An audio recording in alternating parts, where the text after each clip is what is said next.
Today we answer, do you think it's necessary to get a car on a working holiday visa? How long you would recommend spending in Australia within a gap year?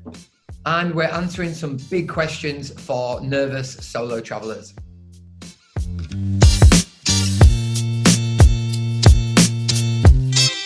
So I'm Adam from Welcome to Travel. And I'm Daryl from Welcome to Travel. And if you're new to this page, this is Ask Travel. So this is where you get to ask us travel questions and we answer them every single week. So if you have a travel question, put them in the comments below. We're going to go straight into it, Adam. Oh, pressure.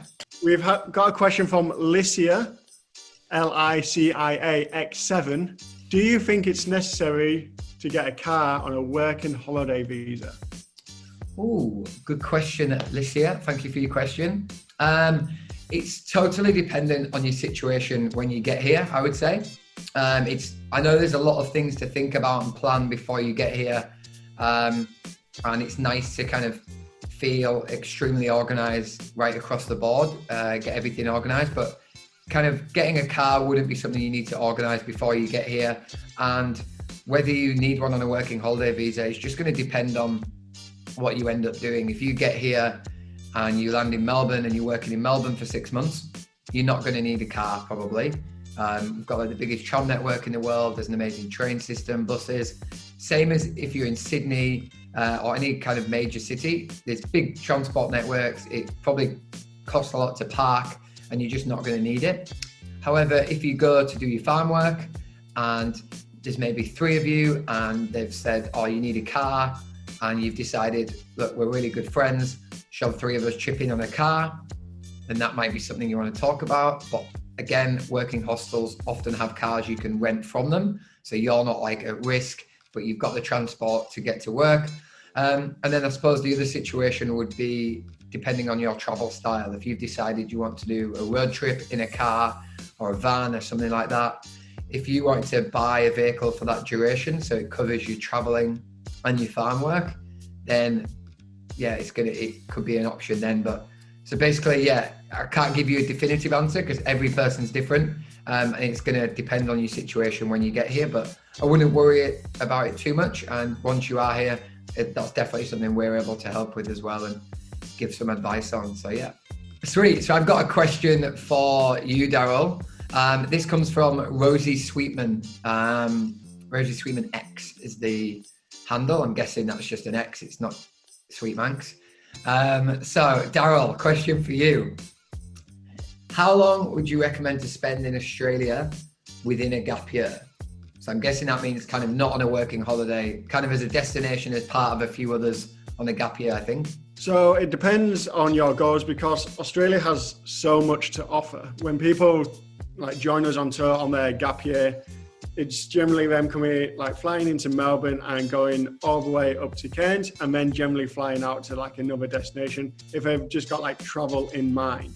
However, in a gap year, you can also go like do a working holiday visa as well and earn some money whilst you're here over in Australia.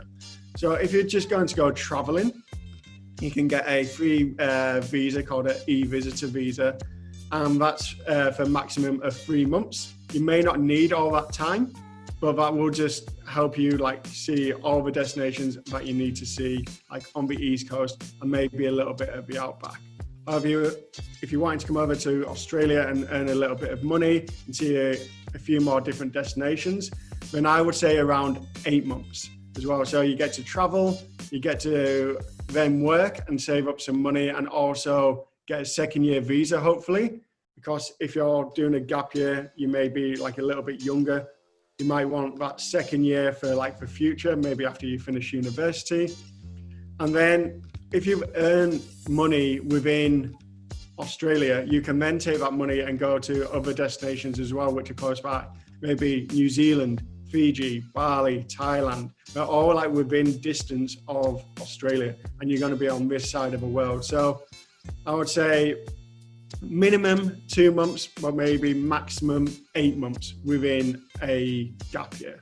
Now, obviously, we've got another question, and this is about people who are nervous about going solo traveling, which is obviously something which is quite common.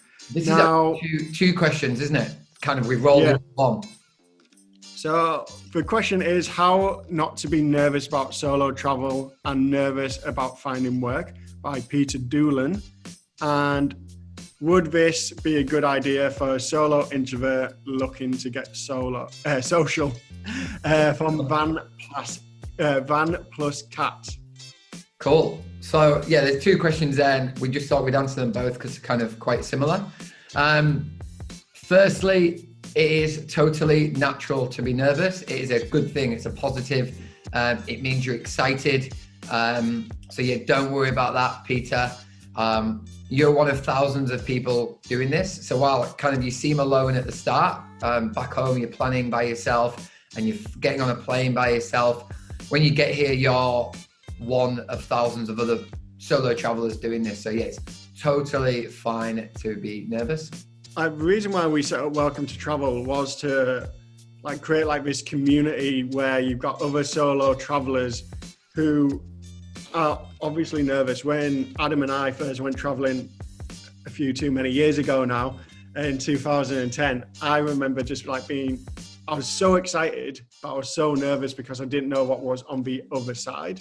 But if you know, if you come into Australia and you've got an experience with Welcome to Travel at the start, you're going to meet other like-minded people who are also going to be nervous and also going to be solo travelers. So you've already got things in common with them. And the most thing, what you've most got in common with one another is you wanting a new experience. You wanting to see Australia. You wanting to have make the most of this amazing destination as well.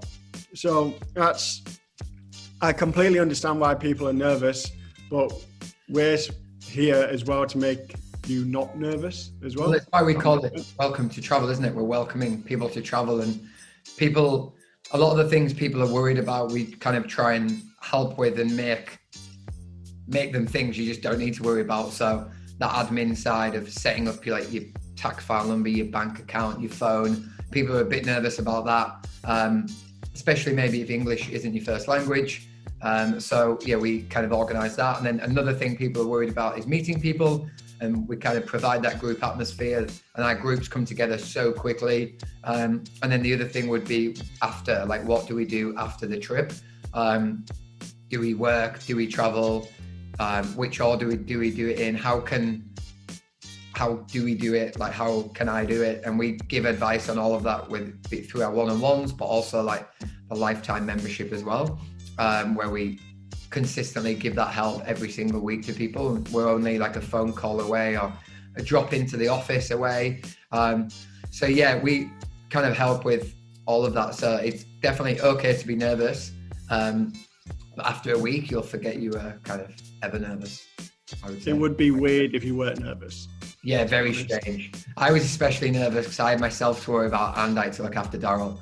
So I had double nerves. Cool, yeah, so hopefully we've answered that. And I definitely just wanted to say, for all of these questions and any that we've missed, feel free to drop us a message, just a direct message or an email as well. We'll put the details at the bottom here. We've spoke to so many people this week. So this is a great forum to get those questions asked, but we're more than happy to answer any of the questions as well. We've got one other little quick question as well, haven't we, Daryl? Oh yeah. What is the price of y'all's merch? Right. So we have singlets and t-shirts, which we offer to our travelers at the end of the week. I know some people are wanting them when I'm the other side of the world and we're not going to come to Australia anytime soon. So we have a singlet, which is a vest, which is $25. And we have t-shirts similar to this, but in white. They are $30 Australian. And then, so if you're wanting y'all's merch, just message us and then we'll work out postage and packaging and stuff like that. We'll sort it out, won't we? We'll sort it out one by one. We're going to be here again, same time next week. So ask us some questions below and we'll answer them. And if you're new to this channel, subscribe somewhere around here. I'm not too sure where. And we'll see you next week. Cool, brilliant. Cheers, guys. Thank you. Bye.